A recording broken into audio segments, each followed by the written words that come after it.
Hey guys, Bolt here with SP Studios. We're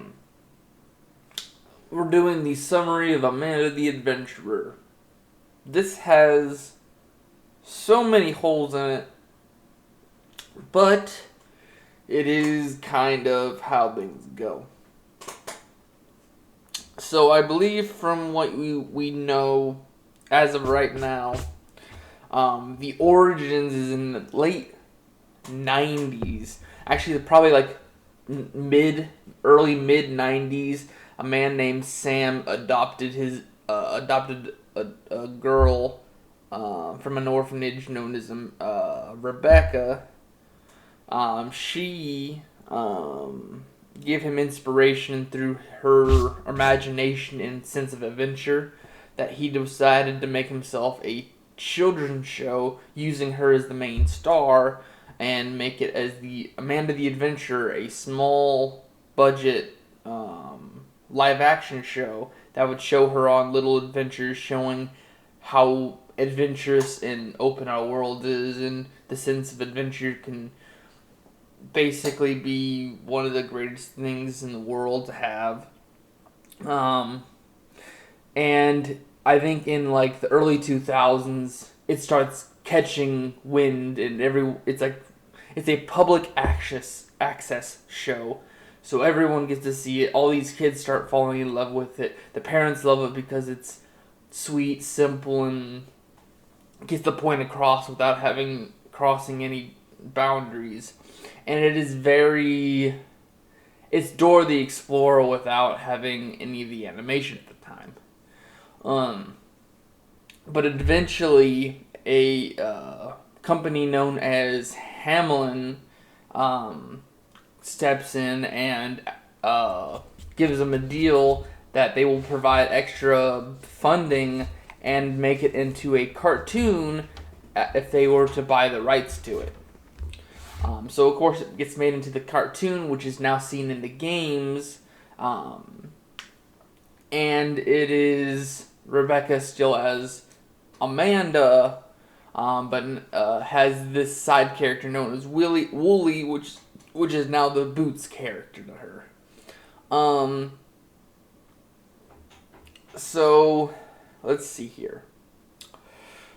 After some time, things start looking sketchy. Hamlin starts trying to trying to push the boundaries of using Rebecca for their own means. Like they have her in a recording session that basically wants her to make certain phrases that can get picked up by like a AI audio is how they explained it. But game theory actually made a pretty good thing is that the words that she was saying, if you sped up saying them, like instead of saying pie man, it's pieman, which is I guess a devil god. Not a devil god. It's like a head of demons, or like a I forgot what they're called, but they're one of the more powerful demons in hell, and she's basically calling their names out in the recording. And a child has to call in the lore of those demon lords that a child would have to call them. Anyways, and they have to take a possession over someone,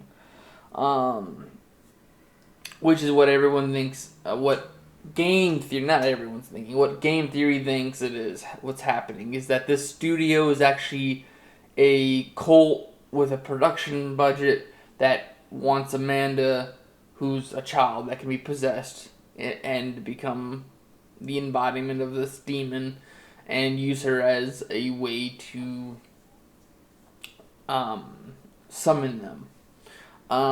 Eventually, Sam keeps getting in the way, and they find some way to get him out of there. They kill him, make him have to go into hiding, or they do what we do know is once Sam is out of the picture, they do some kind of experiment where Amanda's soul is put within Amanda the Adventure, and the demons that they summoned start interacting and messing with the program and start luring in other children, kind of like how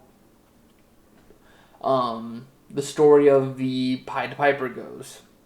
Hamelin is the city that calls upon the Pied Piper, and he takes children away from the families once he doesn't get paid for drowning some mice. So basically, it's thinking that Hamelin is kind of like they summon someone, the demons, and they think it's good, that they're probably going to get some kind of goodness, but thing is, the one they summoned goes and does their own thing and lures children away. Which is what we see in Secret Tape 1, which is where a birthday girl, I think her name is Lauren or something like that, she's watching Amanda and gets lured away as soon as her parents aren't in the same room, away. And then in Secret Tape, I'm trying to remember what all Secret Tapes are. I know there's two tapes there's one where Sam's getting interviewed. There's one where the news is going over Sam's disappearance and the change of the Amanda once Sam is gone. There's the fourth about the recording studio. I'm trying to remember the fifth. Oh, the fifth one is them doing the experiment on Rebecca to bring her in as Amanda. And Game Theory's idea is that Sam has done the same experiment. It is now put in as Wooly, and because Wooly's kind of like hey, we're a children's program. We're not supposed to stray from children's programming. We're supposed to show, hey, we're teaching you something, but be careful about it. Have a parent around. Do these safety precautions. Never do this. Never do that. Where Amanda kind of just, let's do bravery. Let's do this. Let's go ahead and do this. Kind of throwing out what Sam originally intended for the show. And it's a very basic concept of just like Sam is out of the picture, so Rebecca is able to be used by the company to their own benefit, and it starts going out of whack, probably due to these demons they summoned, and now it's starting to affect families of losing their kids. When you start the game, your name is Riley. The aunt, your aunt, has recently passed and has I forget the name, she says it, bequeath. She bequeaths the house to Riley when she passes, and she's doing a little bit of mystery detective sleuthing by connecting the dots. She starts seeing that Amanda, every child that disappears has watched Amanda. She gets a letter from someone that the aunt used to be working as a librarian and a investigator, but the librarian was the surface level. She also was friends with Sam and kind of gave the show some more public acknowledgement whenever she did like reading groups and all that.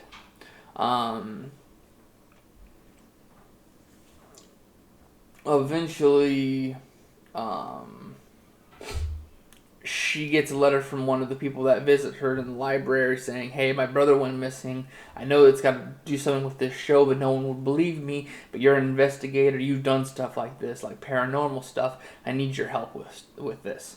So your aunt tries to explore it. She learns about the Amanda tapes and starts investigating them. She gets too close to the truth, and either Hamelin or one of the demons have done something to your aunt.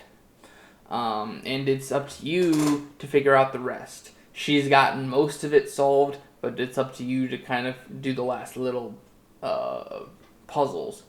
So you're watching the show, you start connecting the dots of, hey, this is how this works, this is how this is getting places. So when you start looking into it enough, Rebecca's soul kind of grabs out her, like pulls out her hand saying, "Hey, I need help, but I need you to go to start something."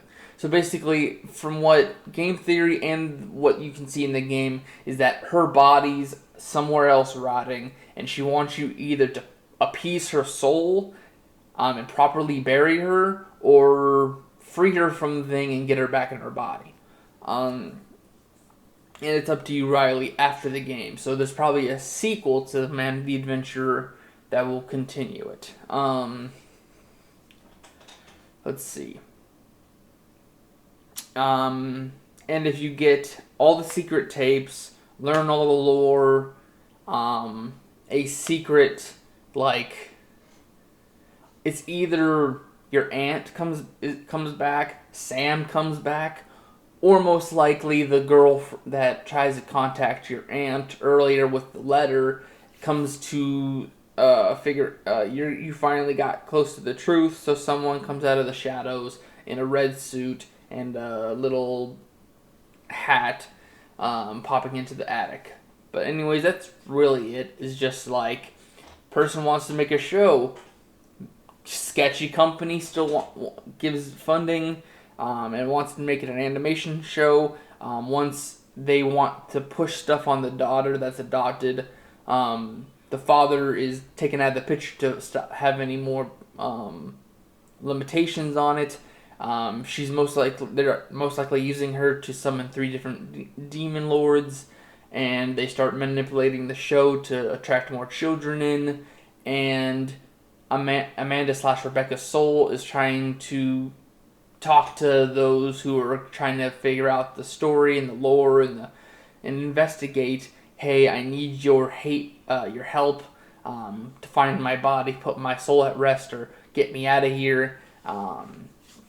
And whomever this secret admirer is at the end might be the secret onto, hey, this is where I'm looking at.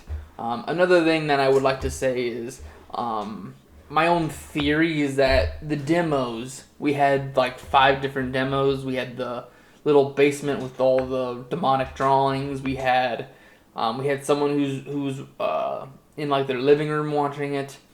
We also seen through some secret tapes of those demos that some other people have discovered those tapes and we're supposed to get rid of them, but we're told otherwise. I believe some of it is no longer canon, but I believe those people were investigating the tapes and are out there. So I believe there's like a little society of people that are kind of like a Reddit post, like, hey, do you guys remember this show? Something about it is going wrong. Let's all help each other figure out what's going on and what's behind it. I believe the demos are other people, or might have been Kate or some of the other people that are part of this game, and I believe they're going to be a bigger part in a second part or a sequel to this game. But anyways, I'll see you guys in the next one. Bye-bye.